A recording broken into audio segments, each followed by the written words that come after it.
Hey everybody, Daniel here with another Casual Dude review, and today we're going to be doing another unboxing of the first Omega in Space, the new Speedmaster special edition that had come out that pays homage to the original 1957 Speedmaster that had been part of the Apollo missions and had gone to the moon. So we will be looking at the watch a little bit in detail. If you do want to see a more detailed review, check out my last video. I take it outside, I show you what it looks like in the sun. But the reason we're doing this one again is because when I had bought the watch originally, Omega had not received these outer and inner boxes yet. And so I did get the call yesterday that they do have them in stock. They gave it to me. And so my last video, if you notice, they gave it to me in a generic Omega box, the wooden ones. Super happy with that. I got 2 boxes for one watch, but we're going to do a proper unboxing here today. Now, I want to say I did obviously put the watch in here to do the unboxing, so it has been opened already. But I haven't looked at all the details yet, so I haven't looked at what the book looks like. I did notice that this box is obviously different, and I was looking for some differences in the inner box for the first Omega in Space compared to the Speedmaster Pro, for instance. Now, if we look on the outside here, there are some differences that we'll see, and most notably, the stitching right here is mimicking the tone of the markers on the new Speedmaster. So we'll go ahead and show you that. So just take note where this is usually a white stitching. I'm already seeing that this is a little bit of kind of like a gold color stitching. And so we'll show you how that ties back into the watch. So let's go ahead and open it up. And here we are. Again, more noticeable differences between the box here for the Speedmaster Pro. The stitching carries along inside, so this is also that gold color. And then we do have the first Omega in Space, October 3rd, 1962. Marker there, the emblem, and so this also mimics what's on back of the watch. So let's take this out and take a look at the rest of the details of the box first before we talk about the watch again. All right, so with the watch removed on the cushion, go ahead and lift this up. And similar to the other Speedmaster Pros, we do have a travel case that comes with that. I love that Omega does this. And it does come with the polishing cloth. And then here is the box. And so, really cool. Now you can get these when you get a service. They're typically just like a red box that are pretty standard, you know, similar to the generic boxes that come in now. I think the new boxes do come with a travel case as well, similar to this, but it's obviously not Speedmaster branded. And if you notice here, the stitching also mimics the indices on the new first Omega in Space. So very cool. Let's go ahead and pack this all back up. One thing I'm curious to see, I haven't looked at yet, is if the book is the standard Speedmaster book. Now, my Silver Snoopy did come with its own book that talks about Snoopy's tied to the program and why Omega had received the Silver Snoopy Award. And so I'm wondering if they use the same book here. So let's go ahead and pull this out. And I do think it is different. So here's the book that comes with it.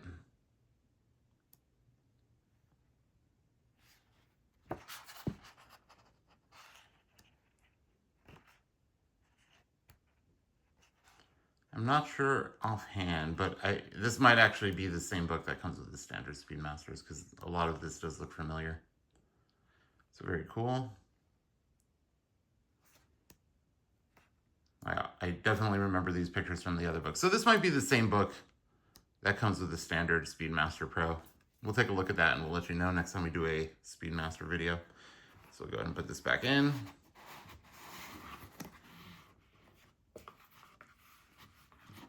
And then, of course, we have our instructions here.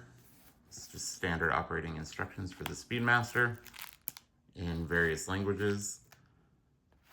All right, so on the outer box, I think the only real difference is, and I don't know if they've changed this recently, but I did buy a white dial not that long ago, and the box was different. So on the outer box, I don't believe this was cardboard. I think there was a divider here that had made it a little bit tougher, but I'm not sure this is the same outer box. It does look a little bit different. And then the inner box, of course, we've talked about some of the details. So we've got the stitching that matches the indices on the watch.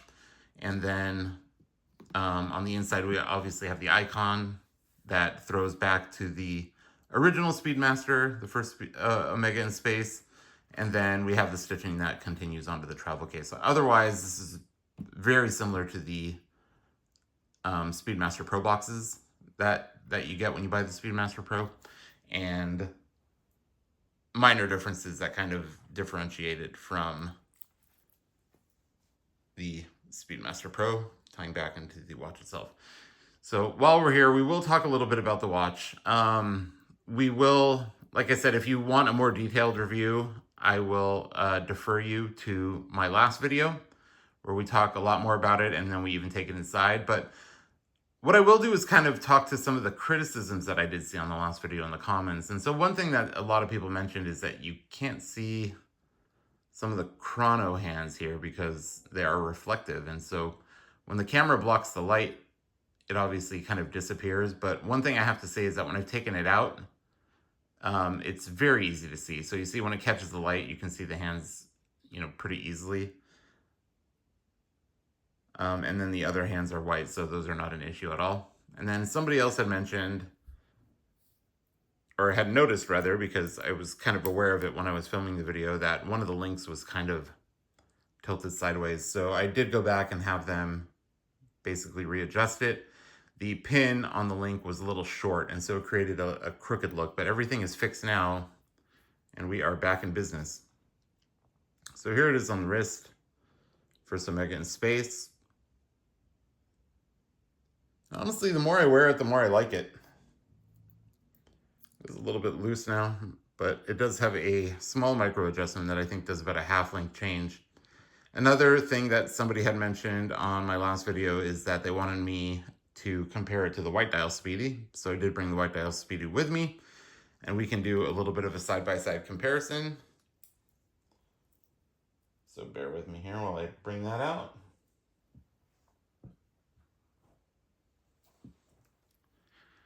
So here we go. Now, on the last video that I did, I compared it to my Black Dial Speedy, and that one has a strap on it. It doesn't have the stainless steel bracelet. And so I think this does make for a better comparison. So whoever had recommended that, thank you. One thing you'll notice is that because of the sapphire, they basically mimicked the Hesalite dome in sapphire. And so it does kind of give a warped appearance. Now, when I look at it in person, it's not as bad. So on video, it definitely does show up, kind of more warped, like you are looking through the bubble. But I have to say, in person, it is not that bad. So if this is a watch that you are interested in, definitely try it out in person. Take a look at it in person before you make a decision. So I do kind of like what they did here by mimicking the Hesalite with the domed sapphire. It does create that kind of modern vintage touch. And then, of course, we do not have an exhibition case back on here. And so there's the icon that we see both in the box. That is a throwback to the October 3rd, 1962 date for the first Omega in space. So a lot of Hesalite kind of illusions here. A lot of the design was taken from the original Hesalite model, but modernized with the sapphire dome. Of course, the Speedmaster Pro does come in both a sapphire and a Hesalite. So it's really up to you what you want to get. But if we are talking about comparing the Speedmaster Pro to the new First Omega in space, there are some major obvious differences. And so we'll take the white Speedmaster off so we can do side by side here. Another thing that was discussed in the comments last time is that there's really not much of a size difference between the watch and the bezel on these two. And so a lot of the extra width on the Speedmaster Professional comes from just the wider accents on the case, and then the fact that it has the crown guards and the pusher guards there. So if you see here, First Omega in space does not have the crown guards and pusher guards, which makes it seem like a lot smaller on the wrist. I definitely noticed the size difference where the Speedmaster Pro feels a little bit bigger. But that being said, it is also a very low profile watch. So if we take a look here, this one is a little bit chunky. And if we take a look at the sapphire sandwich on the white dial, the profile of the case looks a little bit slimmer on the Speedmaster Professional, actually. So yeah, the first Omega in space definitely does feel smaller on the wrist, but they both wear pretty small considering their size. And of course, we had some conversations about the bracelet. The bracelet is a throwback bracelet, very reminiscent of the 3-2-1 movement version of the Speedmaster, the Ed White, whereas this would be a newer one with the newer clasp that has the micro adjustment. So both of them have a little bit of give for about a half a link, which is usually perfect if you swell up in the hotter months, but you're not going to get anything like the glide lock on the Submariner or anything like that. So half a link, I like to make sure that when I have it sized at Omega, it fits perfectly closed, so that way I can open it up if it does heat up a little bit. And so let's do this one more time. Let me put this one away. We'll put the first Omega in space back on the wrist, and then we'll do a side-by-side comparison just so you can kind of see it. And then we'll wrap it up. And like I said, if you're looking for a more detailed video, please check out my last one because I do wear it outside. I show you what it looks like in the sun. And so here we go, putting the first Omega in space back on the wrist. I'll do a wrist roll here. And I tell you, the more I put this on, the more I like it. It's a really pretty watch. And when that blue catches, you can see it's got that little bit of a sunburst effect there. So when it catches the light, you see that really dark blue. And, you know, people keep talking about whether or not, it's been a bit divisive conversation, but whether the indices are, you know, mimicking the patina on an older watch. And I think that's what they were going for, to give it that vintage look, but I don't think that's necessarily why they did it, because the gold indices match really well with this blue dial. And so I think it was a design choice that keeps it modern and vintage. And then we'll do the roll here. Still do have the plastic on the back because I haven't worn it out of the house yet. So we'll take that off after the video. And then let's show you what the white dial looks like.